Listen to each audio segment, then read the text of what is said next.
শেরে খোদা মাওলা আলীকে ডেকে আমার দয়ার নবী বলেন, ও আলী, তুমি কি জানো আমার প্রিয় দেশ কোনটা? শেরে খোদা মাওলা আলী বলেন, ইয়া রাসূলুল্লাহ, ইয়া হাবিবাল্লাহ, যতটুকু জানি মক্কা মদিনা আপনার প্রিয় দেশ। নবী আমার বললেন, মক্কা মদিনা আমার প্রিয় যেমন দেশ, আমার আরেকটি প্রিয় দেশ রয়েছে, আমার আরেকটি বড় পছন্দের দেশ রয়েছে। ওই দেশটির নাম হলো হিন্দুস্তান, আজকের ভারতবর্ষ। একবার জোরে বলেন। আরো হাদিস রয়েছে, পরে শোনাবো, শুধু এটুকু ইশারা করে গেলাম। হিন্দুস্তানের বুকে হায়াতের জিন্দেগিতে আমার দয়ার নবী কদম রাখেননি, কিন্তু রুহানি হালতে অসংখ্যবার কদম রেখেছেন। জোরে বলেন। দিল্লির জামা মসজিদের ঘটনা শুনছিলেন না? মসজিদ তো সোজা হয়ে গেল। সোজা হয়ে যাবার পর সম্রাট শাহজাহান তিনি নিশ্চিন্ত হয়ে গেলেন, কিন্তু মসজিদ উদ্বোধন করতে গেলে খাস একজন ভালো মানুষের প্রয়োজন পড়ে, ঠিক কিনা? একজন ভালো পরেশগার মানুষ ছাড়া মসজিদ উদ্বোধন করা যায় না। সম্রাট শাহজাহান চিন্তায় পড়ে গেছেন, কোন মুফতিকে নিয়ে আসবো, কোন পরেশগারকে নিয়ে আসবো, কোন ভালো মানুষকে দাওয়াত করব আমার মসজিদটা উদ্বোধনের জন্য। যে মসজিদ বাঁকা ছিল সোজা করেছেন আল্লাহর ওলি। জোরে বলে সুবহানাল্লাহ। আর সেই মসজিদ উদ্বোধন যাকে তাকে দিয়ে হবে না। এই চিন্তা করতে করতে সম্রাট শাহজাহান ঘুমিয়ে গেছেন। দ্বিতীয় প্রহর চলছে।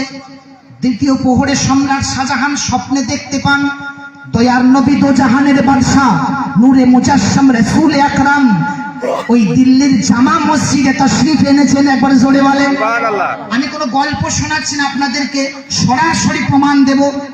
কেমন প্রমাণ একটু পরে দিই।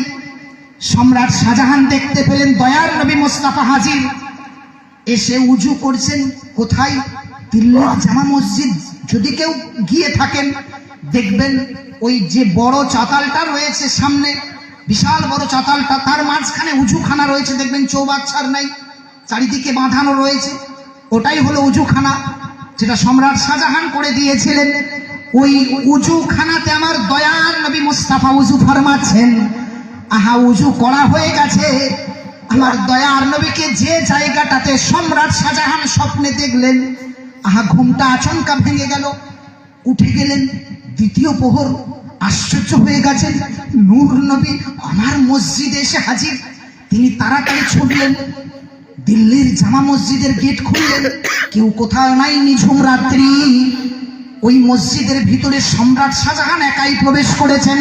প্রবেশ করে দেখতে পেলেন ওই উজুখানার পাশেতে, ওই চৌবাচ্চার পাশেতে এখনো নূরে মুজাসসাম রাসূল আকরাম আমার দয়ার নবীর কদম মুবারকের ছবিটা রয়েছে। একবার জোরে বলে নারায়ে তাকবীর, নারায়ে রিসালাত, মাসলাকে আলা হযরত, নারায়ে তাকবীর, নারায়ে রিসালাত। ইয়া রাসূলুল্লাহ, এখনো পর্যন্ত দয়ার নবী মুস্তাফা যে উজু করেছেন, তিনার কদম মোবারক ভিজা ছিল পানিতে, সেই পানির ছবিটা এখনো দাগ হয়ে রয়ে গেছে।